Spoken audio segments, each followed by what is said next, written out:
In this quick tutorial, we're going to show you how you can enable grid lines on your iPhone camera. If this video does help you out, be sure to like the video and subscribe for even more iPhone tips just like this. It really does help out the channel. Grid lines help you perfectly center your subject and follow the rule of thirds for better photo composition. To go ahead and turn them on, begin by exiting the camera app if it's actually open and opening up the settings on your iPhone.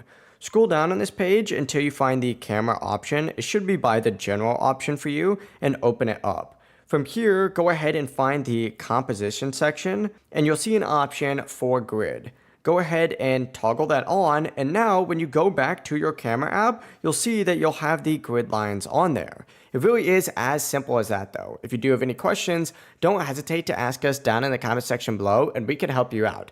For more iPhone tutorials though, make sure you leave a like on this video, share it with some friends, and of course subscribe to the channel with all notifications on because it really does help out the channel and lets us know that you want more content just like this. Have a great rest of your day. Bye bye.